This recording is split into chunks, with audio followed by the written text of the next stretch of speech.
Right. Well, good evening, everyone in New Zealand. And thank you so much for joining us for another DentaChat by Allura. We're trying to do this more often and, offer content for you. This is our first of the year and we're nearly May. So it's been embarrassing, but it's been a busy beginning of the year after the lockdown that we had last year. So today we're very, very, very happy to have a friend from across the ditch and in Sydney. And as you guys know, Allura is committed to be a sustainable company, and we would like to be, one of the most sustainable dental companies in the world. And we always look ways to, help practices to become more sustainable and eco-friendly. And not necessarily we're going to talk about buying an eco-friendly, cup. It makes you sustainable. So tonight, Kylie Robb from the ADA New South Wales, which is the Australian Dental Association New South Wales, she's going to join us and talk about the exploring sustainability ways in the dental practices. And she's been doing this for a few years now. So she's been exploring, as the name of the webinar is, a few things. So very, very looking forward to it. And now I'm gonna pass it on to Kylie for the whole introduction. That's just how I'm just doing my acknowledgement to country, everyone. And we do acknowledge the traditional owners and their custodianship of the lands on which we meet, and pay our respects to their ancestors, and recognise their valuable contribution to Australian and global society. Okay, here I am. Can you all see me with my amazing virtual set? I'd like to thank our producer here for creating this amazing virtual set for us. I'm actually in this tiny little podcast room live in St Leonard's in Sydney, and this virtual set that we've created really is amazing. So I was very excited to be able to share it with you and your viewers tonight. My name is Kylie Robb. I am the Australian Dental Association New South Wales branch head of practice services. My big focus for the last couple of years has been infection control, actually. But what's interesting about infection control is that in dental practices, that's usually a very big space where dental practices can be more sustainable, particularly with healthcare consumers and also dentists and their teams. There's really a big focus in how we can be more sustainable, particularly with the use of plastic, single-use disposable items. And that's not entirely what I'm going to talk about tonight. It's more about how sustainability is actually quite a complex beast. And my approach tonight is not to simply talk about how you can do these things and you'll be sustainable, but more about, well, why is it so complex in healthcare in the first instance? Let's get started. I think the first thing I would like to do is to ask you where you are tuning in from tonight. So we use an interactive platform where you can speak to me. I am live here in Sydney. And if you use your mobile phone, you can scan this QR code, or if you're on a laptop or a computer, you can put go to slido.com and put in the code 468194, and you will be able to interact with us live here from Sydney. So just to get started, and so you can all figure out how it works and how easy it is, I would like to ask, where are you tuning in from tonight? So where have we got? I know all my New South Wales and Australia places, but Auckland, Blenheim, that's nice. Good to see you. Who else do we have? Nelson, Rosedale. Wow, they've got a nice group of people from all around the place. The North Shore. Actually, my grandparents live in Auckland, and it's good to know. I was very proud to be able to present to New Zealand tonight, so thank you very much. West Auckland, Christchurch. Excellent. That's great. So you can see how easy it is to use Slido, and this really helps us sometimes with these sorts of forums. It's not about what I have to say. It's about, what you think as well. And that's what's so great about these online platforms. So let's talk about going green. So this is something that I was requested to speak about at our recent Australian Dental Expo that we had in Sydney last month. And what I find interesting about going green is, well, what does that really mean? And I think at a time where society is really questioning how sustainable it is for us to be in this world of me and right now and what I want at all costs, those days are behind us.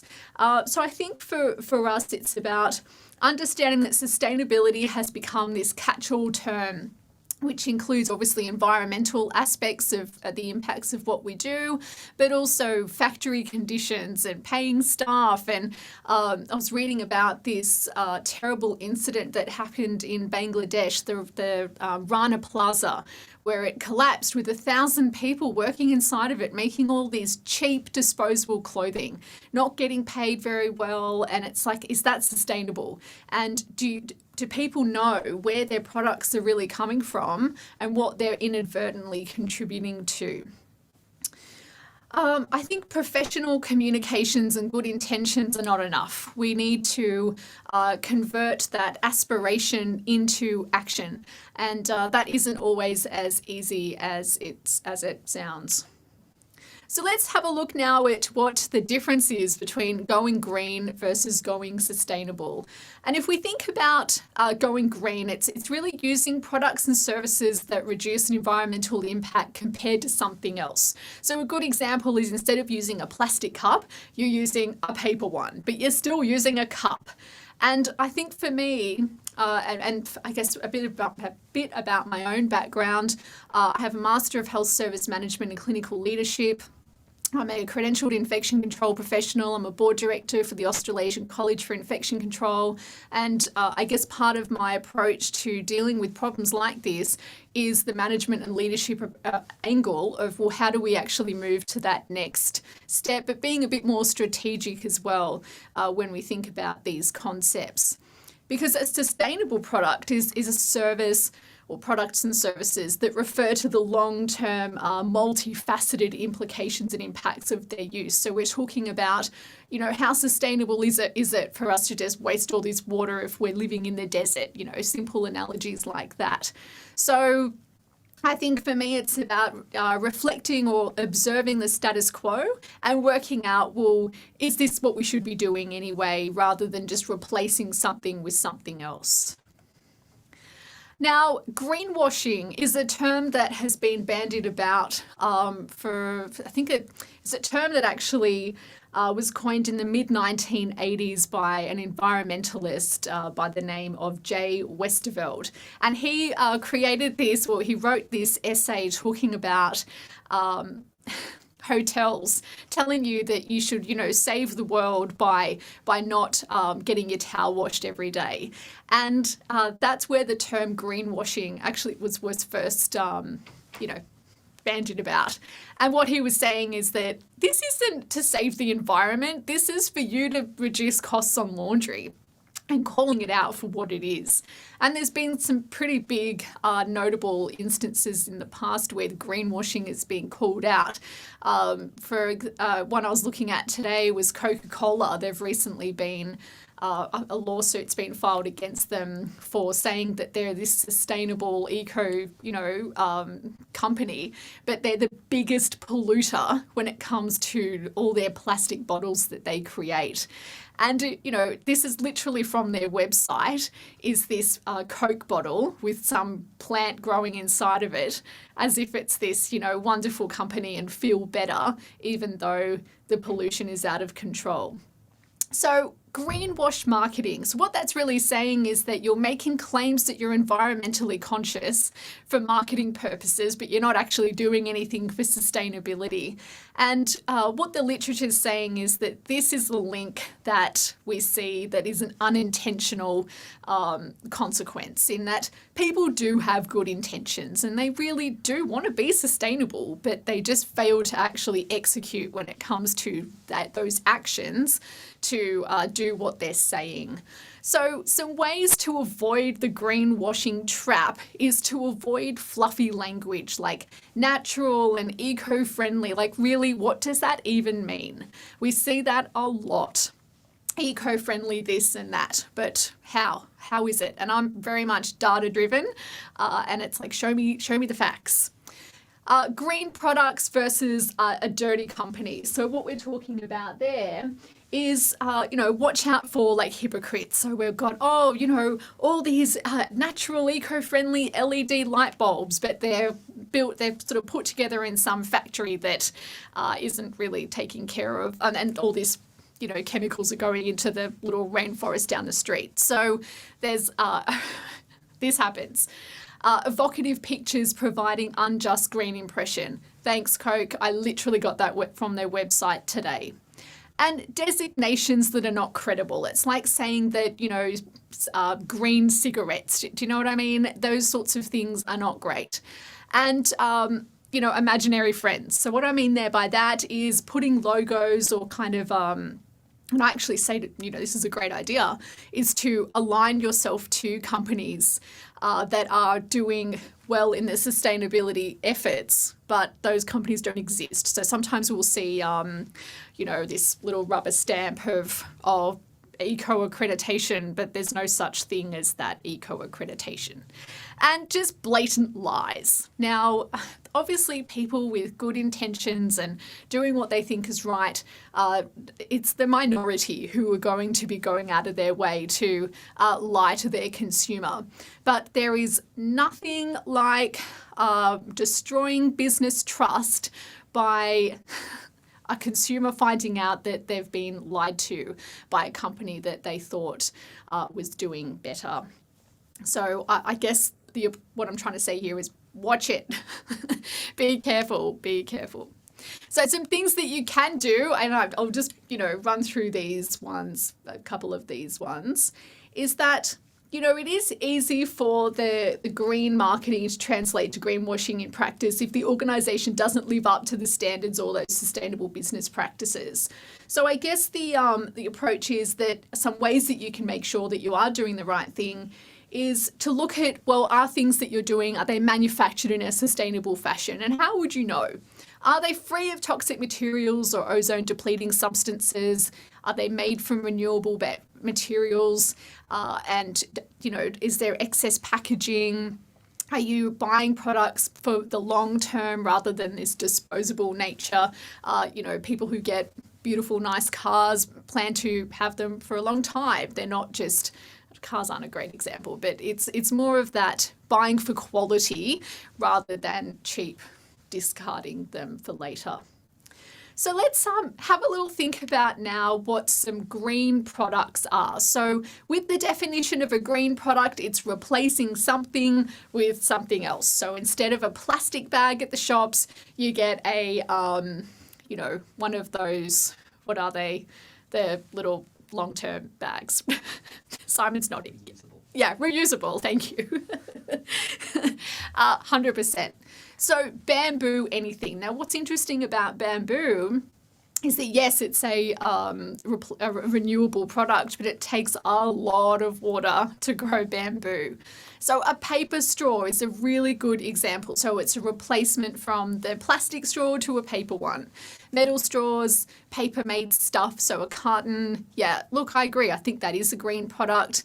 I bought some makeup online yesterday, and it was like, do you want our sustainable packaging or our nice shiny packaging? And I'm like, oh, so hard to decide.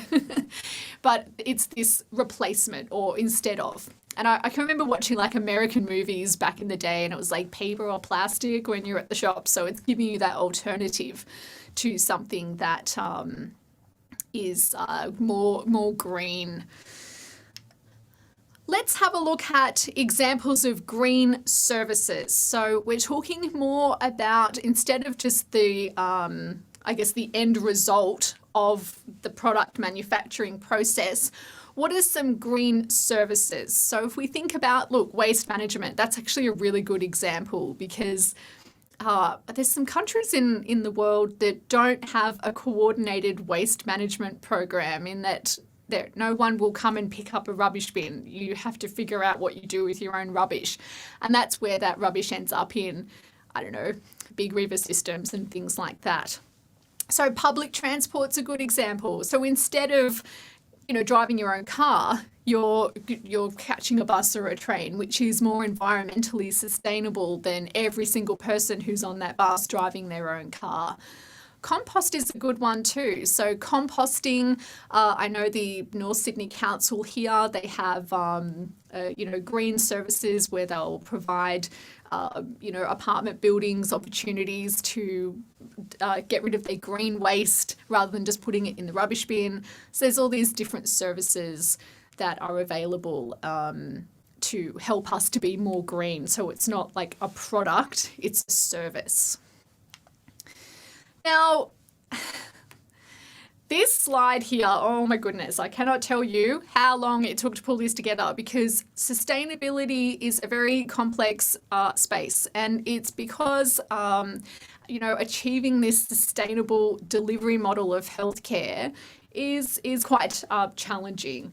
And I guess the factors that relate to sustainability include, particularly in Australia, the complex structure of Australia's health system. And that's really reflected in its funding arrangement, okay? So in Australia, the health system is funded by all levels of government, including federal and state. And we've also got private health insurance providers, injury compensation insurers, and the, Joe Public as well. So the cost of providing this equitable, safe and quality healthcare provision in Australia is increasing. It's very expensive to provide healthcare to healthcare consumers, and financial constraints for healthcare to be sustainable does need to be in place. So, at what cost to those who need to access healthcare? What is that going to cost? Are we going to be giving everyone bionic elbows for elbow replacements? And is that every single person, even though that elbow is going to cost the taxpayer, $500,000 per surgery? How sustainable is it to be able to do that? And healthcare expenditure has been steadily rising in recent decades. So according to the Australian Institute of Health and Welfare, Australia spent $185 billion on health goods and services between 2017 and 2018. And that's about $7,500 per person. So increasingly, governments are definitely becoming concerned about how this level of public spending will be sustained. The healthcare sector is a major contributor of carbon pollution. So to give you a little statistic, in Australia alone, the health system's carbon footprint is 7% of our total emissions. So that's the equivalent of the entire emissions for the whole state of South Australia. So every single light bulb that's turned on or waste that goes in the bin, healthcare in Australia on its own generates that whole state's worth of carbon, which is a lot. So it's a big, we can't just say, let's just use less plastic or waste, and the healthcare is such a major contributor in its own right. So, and that's a trap, because the other, it's like a cyclical problem where we've got healthcare are huge generators of carbon, yet which causes climate change and other and which then causes more floods and fires and what are we having at the moment? Japanese encephalitis over here in Australia. But then that sends more people to needing healthcare, which then contributes to all these other problems. So it's a big, what we call a wicked problem. Okay, there's lots of factors here, particularly with healthcare, for why sustainability is a challenge. The societal impacts on the provision of healthcare. So with COVID over here, it was a total battle, and our friends in Victoria, seriously, they have had just 2 years of punishment with COVID, and particularly the residents in the community down there. They've been locked up. It was a bit of a joke here with the most lockdown city in the world, and that causes a lot of mental health concerns, but also for those frontline healthcare workers who are just constantly having to provide care, no rest, workforce shortages. It's not sustainable for people to be so stressed and concerned and anxious when doing their jobs. And governance and leadership intentions to drive sustainability improvements needs to be prioritised. I have reached out to the New South Wales government here. They've got a Sustainability Advantage program, which we're really hoping to be a part of. But that's the John Perrottet government here looking to get New South Wales to net zero. And they're going for the really big players to get them on track, because that's obviously they can really manage those resources to support those big industry to be more environmentally friendly, and then the whole state benefits of that. So I'm looking at getting involved in that. It's such a huge topic, and I'm doing my best to be across it. One of the things I do reflect on myself is, who am I to be standing here talking about this? And I feel like this is something that many of us feel, is that, sustainability used to be a bit of it was the minority of those who were talking about it, like the hippies, the greenies, those people who wanted to be more green 10 years ago, whereas now it is becoming more mainstream. And I'm very concerned about my own personal brand and myself becoming a greenwasher. I'm talking about all these different concepts, but who am I? What am I doing to make a difference? And look, I'll tell you a little story here. Here at ADA New South Wales, we found out that we weren't recycling. We thought that we were all putting our recyclables into the recycling bin, and we then found out that all waste was going into one big bin down in the basement. Now, when that happened, when we found out about it, some people were so upset and cranky that was happening that we almost had people walking out and leaving their jobs because of it. And this, I guess, as far as an opportunity for us, has been a big one. We're definitely looking at ourselves and what we can do better, and I don't think any of us are perfect or striving for perfection when it comes to sustainability. It's about, well, what am I here for, and what can I do, and what can I contribute? And I think that also leads to healthcare. They do have a very strong track record for leading change in complex areas. And I know I've been talking here about how hard it is and all the challenges that healthcare face, but just take a look at the wins we've got on the board here when it comes to, I guess, public health measures that have increased the, people's lives. They had happiness and health, So the Public Health Act in the UK, that actually led to the provision of clean water and good sanitation over in the United Kingdom a long time ago. And that obviously led to the quality of life and life expectancy increasing to the point now where we just expect that when we turn on the tap, it's water that we can drink. And in the dental space, now this is something that we are doing something, okay, and particularly healthcare. So I've just done a quick little roundup of initiatives that I can see just here in Australia, but also overseas.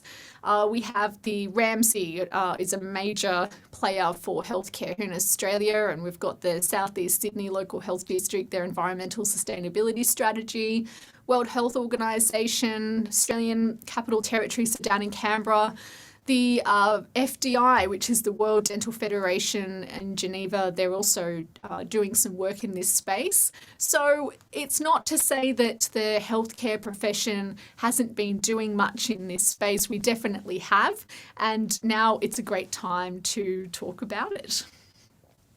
So in dentistry, because I think that's why we're all here, and let's have a look at how that works. With the World Dental Federation, they talk about sustainability as how that integrates a broader commitment of the oral health profession to social and environmental responsibility. Now, they do have quite a focus on the environment. Now, obviously for sustainability, that is the natural link, excuse the pun, but I'm also talking about the nature of how your products and services are getting to you. How sustainable is it for people in third world countries to be not getting paid and risking their lives to create products and services for us that we just throw in the bin without any hesitation. So it's the wider aspect of sustainability, more on the environmental, social, and the governance side too. I'd like to ask you again, what forces do you think are driving sustainability? Why now? Why does this matter today? Why are you online? Why do you think sustainability is becoming such a priority at the moment? I think about, I guess, some of my reasons, and COVID in particular actually jarred us all to just stop and say, what am I doing with my life? And how sustainable is it for me to be stressed at work, working, in traffic every day and stressed and rushed? I actually stopped and thought about what's important to me. Environmental legislation, so that is definitely a driving factor. So on the 1st of June here in New South Wales, you will not be able to use a plastic bag from a shop. They're getting rid of plastic straws, which have, that's already been phased out, but knives, forks, the whole lot. It's a lot of changes coming as far as legislation for environmental impacts. The price of stuff, yep, health in general, political, definitely. We've got an election coming up and it's a big topic. Consumer pressure, 100%. So consumers are definitely driving a sustainability agenda because the literature is saying, research is saying that they will spend more to align themselves to companies that share the same values and ethics that they have, and they're looking for companies that are going to do more because they personally can't do it themselves. Now, a couple of other forces that I think are shaping sustainability is this rise of the purpose-driven consumer.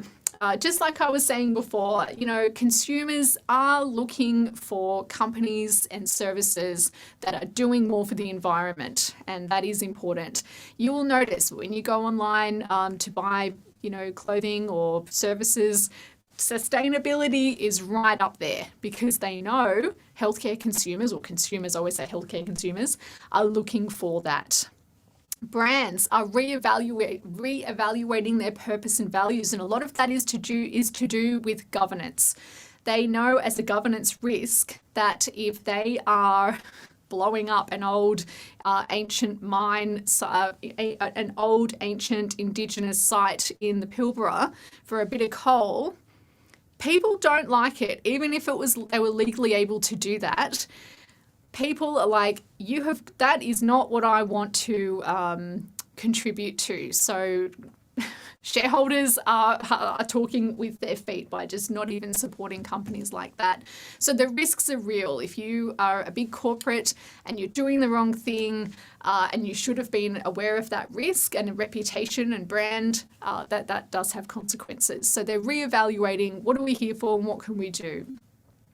And investors are expecting companies to be more resilient as well.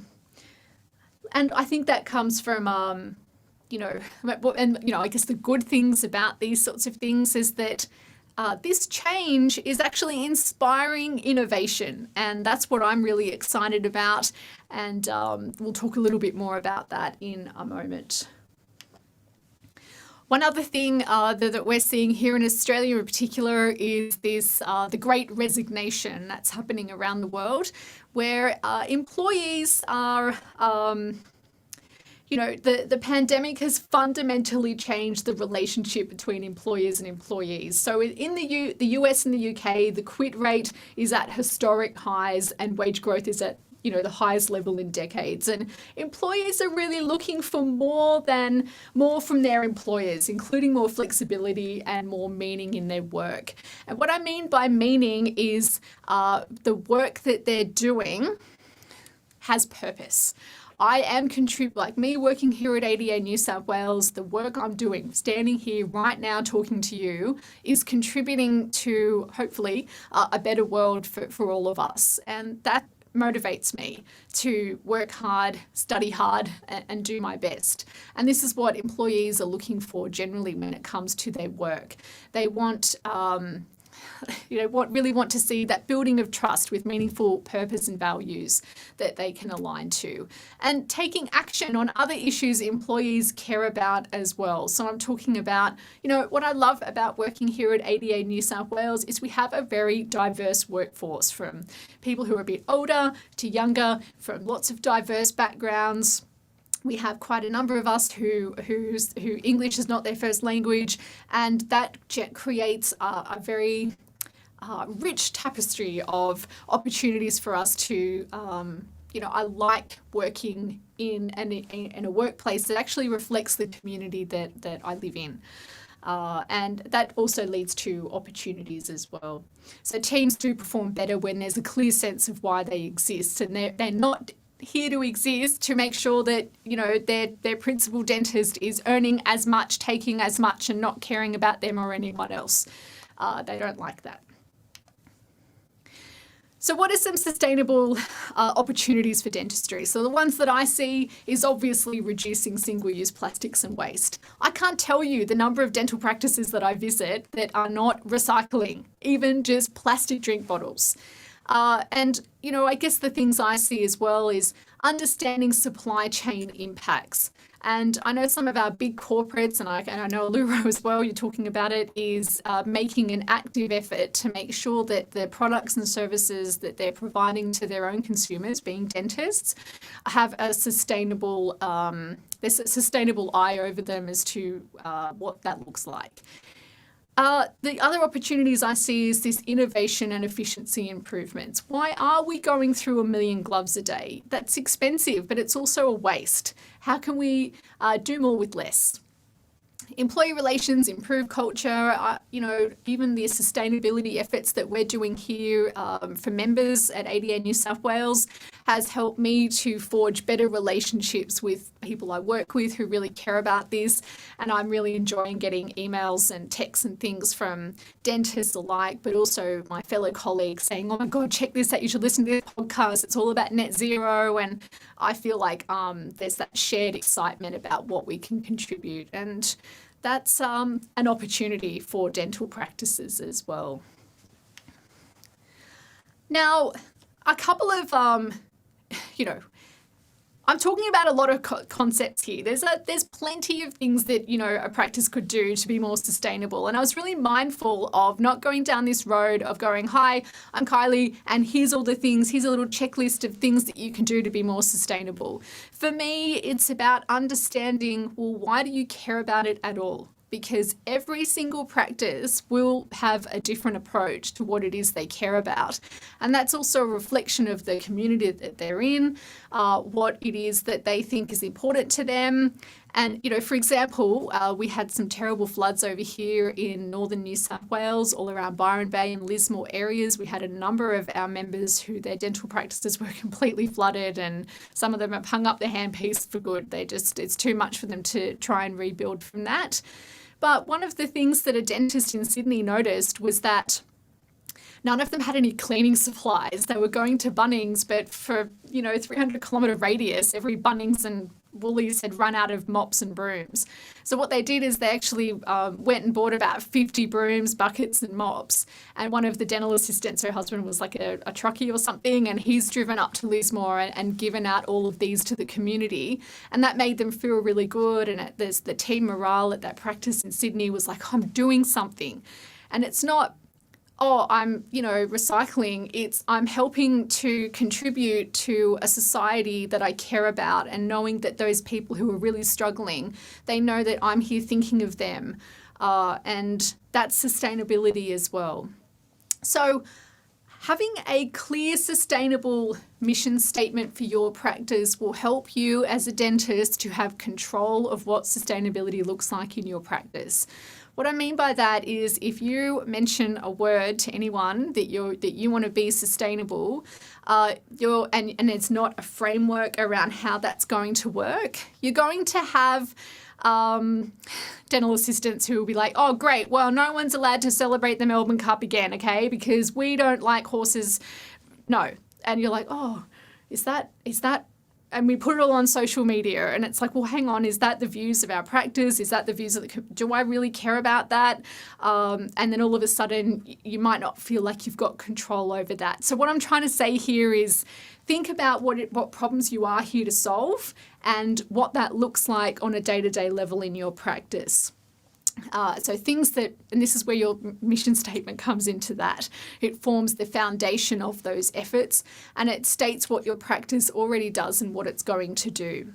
So a couple of examples of some mission statements are things like, it's like 3 parts, okay? So you've got the why, the goal, and the success criteria, okay? So we will reduce the use of single-use plastics to preserve the environment. Like, I've just made these up, but these here are very specific, targeted statements that tell your practice, your community, what you're here to solve, okay? And this helps you to avoid the greenwashing trap, okay? Because saying, oh, I'm going to be sustainable, full stop. It's like, well, what does that even mean? How are you going to do that? And what does that mean for your team who are wanting to really get behind this initiative? So our goal is to be energy efficient to minimize our carbon footprint, or we're committed to patient safety to reduce suffering. Sorry, that's a bit of a strange one too, but you get the idea. And then the final one is our mission is to be diverse and inclusive to improve our community opportunities.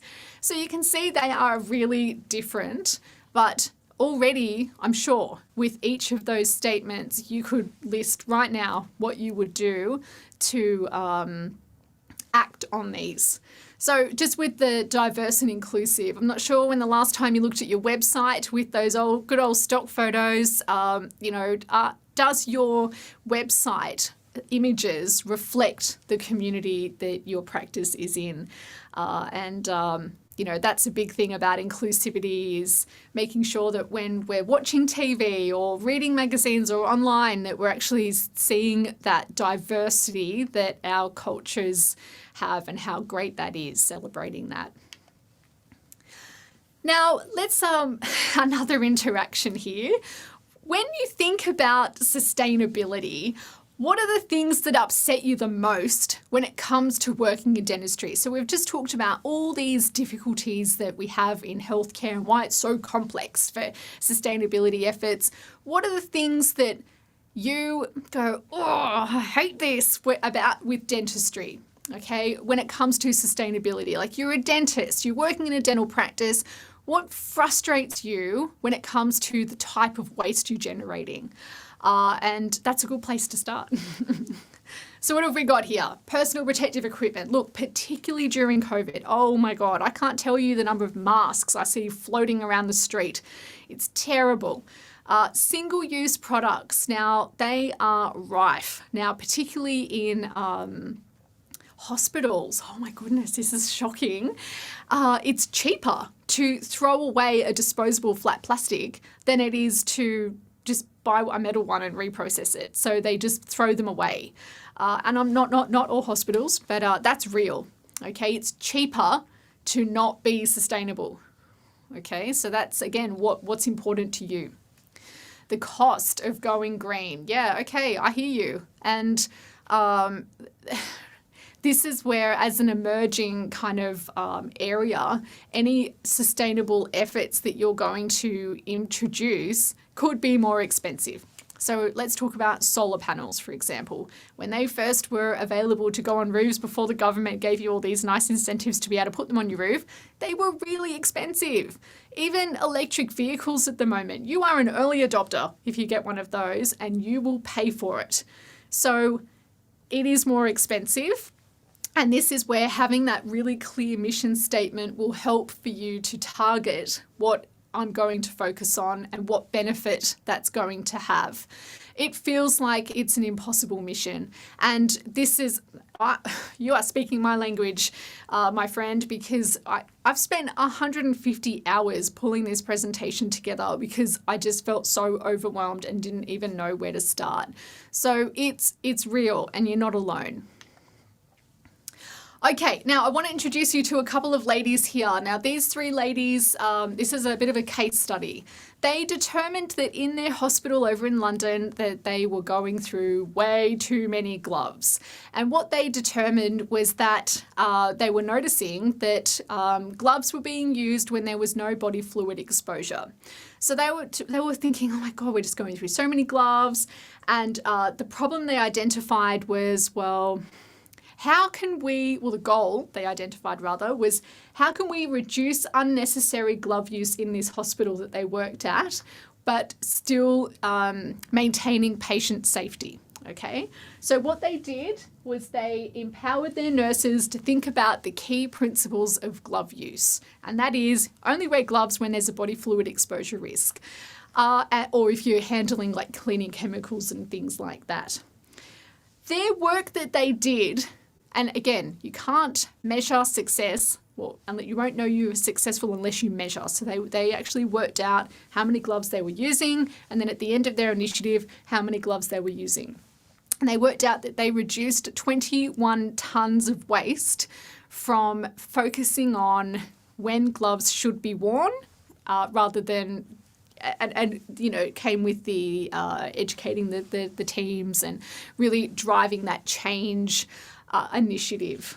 Okay, so they saved their hospital over $200,000, and what they also found was that the hands of the healthcare workers were healthier, and they actually had a phone call from a patient's dad who said that, look, I'll be honest with you, whenever someone would walk into my son's room, they would put gloves on, and my son would see those gloves as a trigger for pain or something bad's going to happen. And all they were doing was like checking his pulse or doing whatever they were doing. There was no body fluid exposure. So that was another, good outcome from them having a more targeted use of gloves. So I guess this is the perfect quality improvement initiative because it obviously has obvious, environmental benefits. But it's also challenging the status quo with evidence-backed, decisions as far as when gloves should be worn. They've got the data from before and after, and, little kids are happy as well. So this is a great quality improvement initiative, and these girls have actually been talking about it over in the UK at some conferences and things too. Now, for you and crafting your unique sustainability strategy, I guess that some things I would be focusing on is know where you're at. Get feedback from those who matter, okay? And I'm talking about your